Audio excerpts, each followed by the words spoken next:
Well, howdy, American muscle car fans. Or is this a muscle car? Yeah, I guess it is. This is a 73 Dodge Challenger Rallye package. It's from an old Auto World series back from 2014, so the barcode down there says. And Wikipedia is telling me that the Rallye package gave you a performance hood, a blacked out grille, faux fender vents, strobe tape stripes. I'm assuming that means reflective tape stripes. And then some sort of instrument cluster, and then a suspension, a better suspension, and better tires for the 14-inch wheels. Okay, that's what the Rallye package, I guess, means here. As far as this generation, this is the first generation Dodge Challenger, and that spanned between 1970 to 1974. And the engine choices would have been 5.2 liters up to 5.6 liter V8s, making 275 horsepower, I think, for the most powerful one. And then this year, they added the mandatory 5 mile per hour bumpers, which I think are on the rear. I don't see them on on the photograph, this guy took them off. But on the casting of the model, they're there. Okay.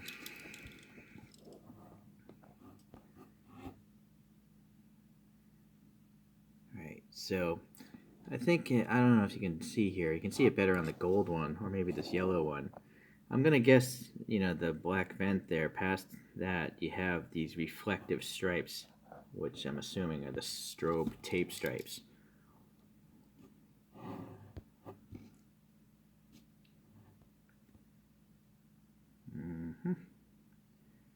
Okay, not bad at all.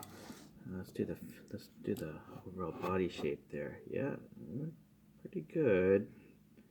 Seems alright.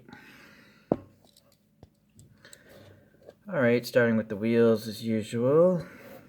Well, I gotta say, the wheels are nice. They look like the 5-spokes, but it's the tires that throw me off. They're really flat. They're very slab-sided. They actually are concave, like they're conical going inwards, but tires just don't look like that ever. Right? They're supposed to be rounded like balloons, but not these. The only good thing about them is they don't look like truck tires. The side blocks are almost non-existent, which is the way they should be. And then the printing is alright as well, the Goodyear and all that stuff. So, yeah, alright, so it does roll. Alright, so some silver paint here going around the fenders. And yeah, that's on the real car, I guess. This is just a smooth surface printed on reflector. This casted in bumpers, painted silver. Some vent here, but not much detail mold-wise. I don't know if there's just a lot of red paint covering up the details or what.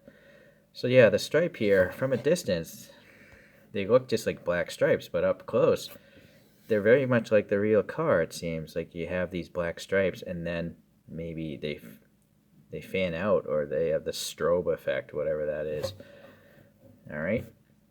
I don't know what's going on with this door handle. It's very interesting. I mean, it's sticking out a little bit. There's a little silver paint going around it.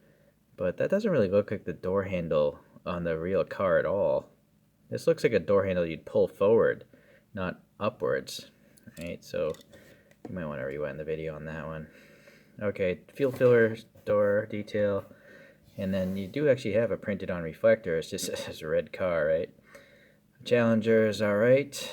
Okay, and then we got a white top here on this guy and all the silver trim around the windows and this stuff. And then sadly it seems like this whole collection from 2014 has black plastic interiors, so all the molded details are there. It's just hard to see without a flashlight, which, is kind of a pain, really. That's a really long steering wheel column, though. That makes no sense. Look at the placement of where the steering wheel is. It's literally like touching the seat.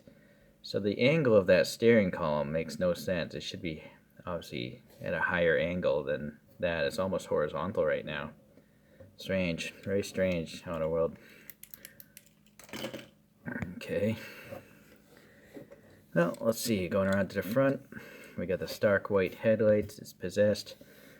And then the silver paint is alright going around the bumper and this section here. And yes, it does have the Rallye black grille, and then Challenger printed all right. Some black paint down here, just a smooth surface down here though. Or is that black? Yeah, it is black. Okay, it's really a big overhang. But actually, it looks like there's actually black on the underside surface. Interesting. So there's some orange paint in there, and then the hood actually is closed, so that's nice. This is a pretty tight panel gap actually. It's one of the better ones I've seen. So not bad, Auto World, I guess, as far as panel gaps go. I'm not a fan of them still, but no black paint in these vents. There's some ribbing there. There is black paint here and here, and so this is a 340 cubic inch one here. I don't know if this is accurate, guys. You experts chime in, but the 340 is very far back here, but it's very forward over here. It's almost like they're missing text right here and here to even them out. But I don't know if there should be text there or not. Strange. There's some silver rectangles here. I don't know what those are. If you could maybe leave a comment. Maybe some... I don't know. They're not at the corners. They're really inset, so why would those be there? Okay, Dodge, printed all right. Well, yeah, the E could be better, I think, but the other letters look fine. All right, let's see if this panel gap is worth the engine. Well, at least the hood opens, so that's nice. No, this engine's lame. That's too blobby looking. It's all melted. It's nice that it at least has 3 colors in there, right? And 4 with the radiator, but yeah, I don't get excited about blobby engines, or really even modern. Even real engines don't excite me. So there is one YouTube guy. He strips down engines, and so it's interesting if you want to learn how engines are constructed. He tears down engines. Yeah, it's an interesting guy. I forget what the channel is called though. Okay, well, a little extra metal or something on this fender opening here. I don't know. Nope, just some dust lint. Okay, alright, well, going to the rear. So, I think the Dodge, except for the E maybe, is pretty legible. A little round lock mechanism. It's nice to see something on the license plate, Rallye. Is that Arkansas? I can't tell.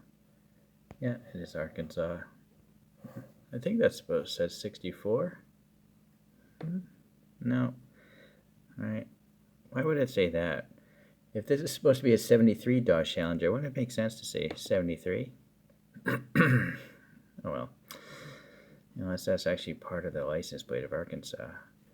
A little lint in the paint here, but I think in general the rear end's painted pretty nice.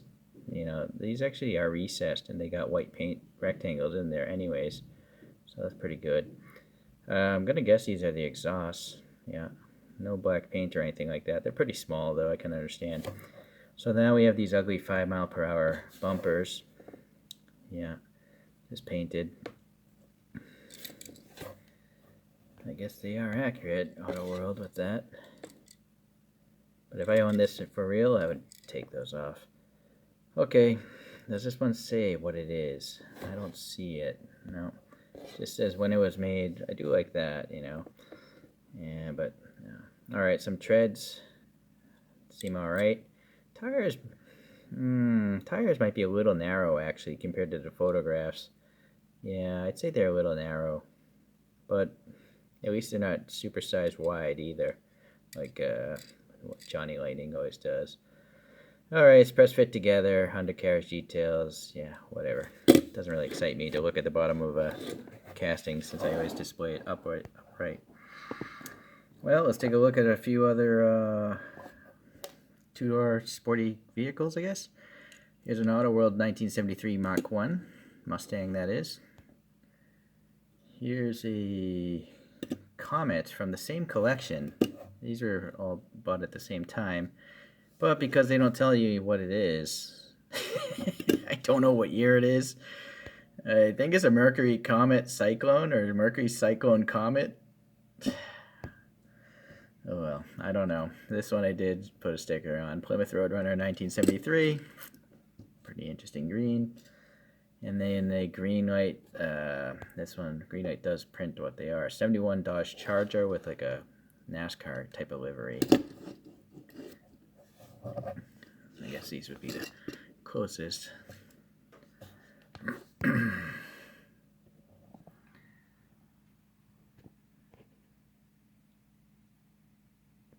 Seems like this is quite big, right? But I don't know if green lights are always to scale. I don't think they are always to scales. So I don't know. Maybe it's big. I'm assuming Auto World, since it's literally on the packaging, that these are actually all to scale. But has anyone ever measured? I'm too lazy. I'm gonna take their word for it. I can't measure every diecast I get in. If I care about the car a lot, then I'll do it. But I was hesitant to even open this. I don't really find this to be the coolest Dodge Challenger. I called it a Charger, didn't I? For some reason, I don't like this Challenger so much. It's kind of a, I don't know, it doesn't look aggressive enough or something. Let's put it on the spin thing. Yeah, I don't really know Dodges. I always get the Barracuda, the Challenger, and Charger mixed up.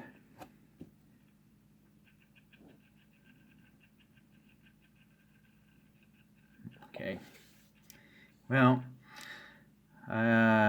not many quality control problems, so that's a good thing. I do notice that that's a trend with Auto World. Their QC is generally good. It's light years better than Greenlight. That's for sure.